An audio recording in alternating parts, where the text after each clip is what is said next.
So today's really only fit for two things, ducks and salamanders.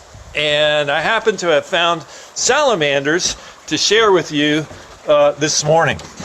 And I'm pretty excited about these species of salamander I'm going to show you today because it's actually the first time I've ever seen this particular species of salamander. So this is a first for me.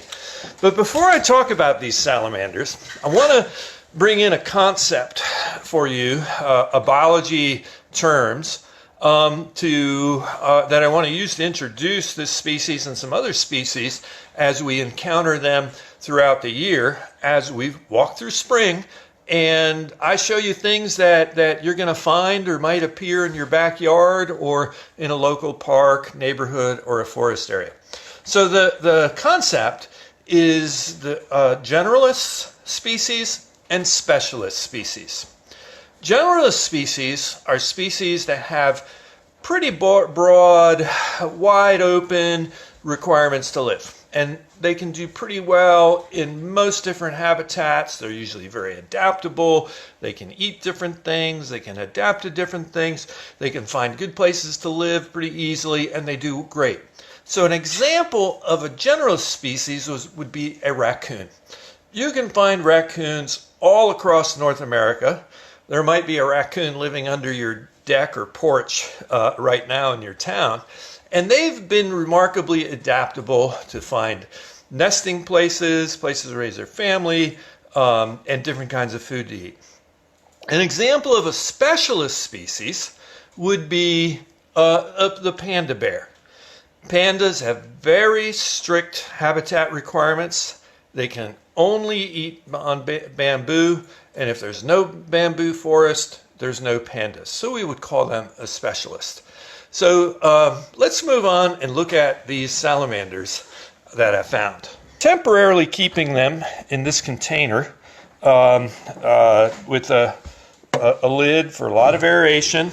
I got moss in here and I've got water so they can get on the land or in the moss. And this species of salamander is a slippery one. This is a spring salamander. And of all the salamanders, this one is probably one of the slipperiest, fastest salamanders I've ever had. They've got a pink or red or purplish color, and they're really thick-bodied. And they have, I was amazed when I saw how thick their tail was. And this guy just doesn't want to cooperate with me at all. So, in order to show you better, I took one of the salamanders and temporarily put him inside a plastic bag. So these two I found together in a drainage ditch. And when I found them, they weren't moving at all. They were very, very still. They just let me pick them up, and they felt almost dry. And I almost wondered if they were dead or alive. So I put them in water, and then within about 15 minutes, they became very active again. These guys, these are called spring salamanders. And the scientific name of a spring salamander is Gyrinophilus. And the word means tadpole lover.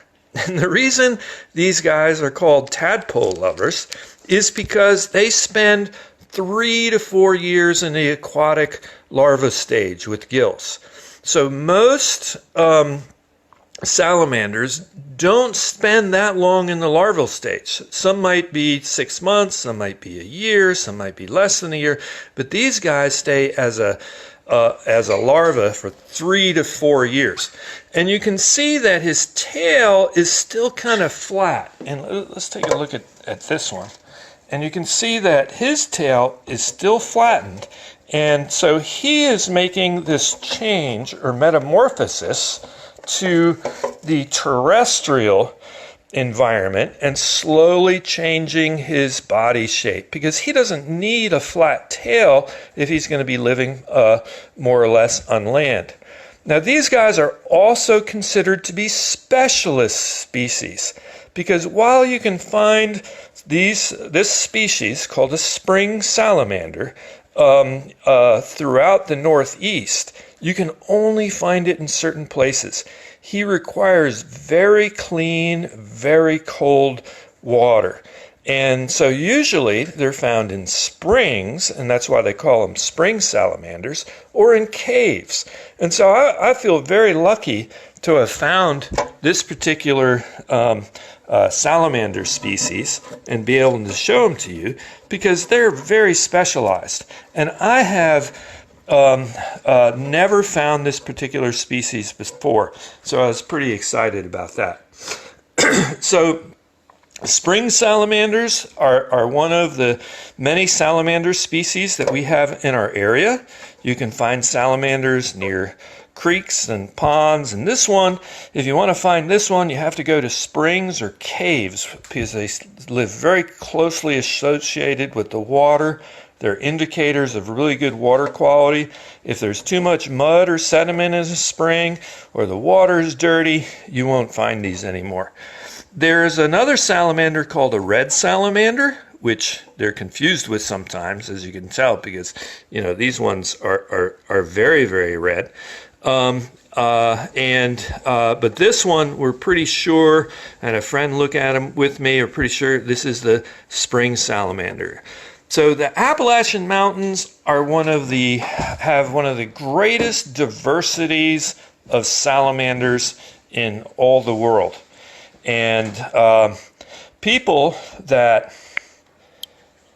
want to study salamanders will come to the Appalachian Mountains, because you can find more species of salamanders in the Appalachian Mountains than anywhere. So all the things that I've shown you so far this year, I started March 20th when schools closed to start sharing with you nature outside, are all things that are happening now. These are things you can find out your door right now. And I'm going to continue this week showing you things that if you go out in the woods, you go out in your backyard, you go out in your neighborhood, you can find. Today's topic was spring salamanders. So spring salamanders are found in springs, or in really clean water, or in caves, and I was really lucky to find these pair. I just happened to turn over a rock when I was cleaning out a drainage ditch, and there they were. There are two kinds of animals. We can categorize them as generalist species and specialist species. Generalists can live pretty much anywhere. Specialist species would be like raccoons and white-tailed deer. Very adaptable, wide range, will adapt to eat almost anything.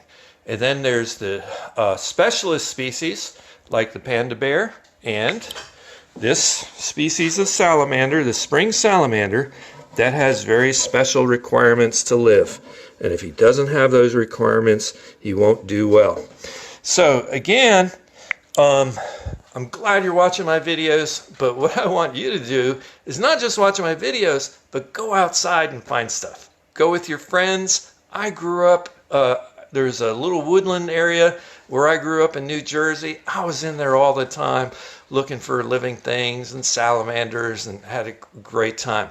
Take your grandkids out, go out, look, turn over rocks, and we're going to be doing a lot more of salamanders this year, because we're going to find them. And I'm going to show you some salamanders that live in Radford. You might find them under your garbage can, under a rock, or at your house, that have adapted to doing their whole life cycle without going in the water. And their larval stage happens inside an egg laid under a rock in a damp spot. So you'll be able to find these salamanders even in town. So this has been Frank Taylor, Nature in Your Backyard. Stay tuned for our next episode. Thanks for joining me this morning.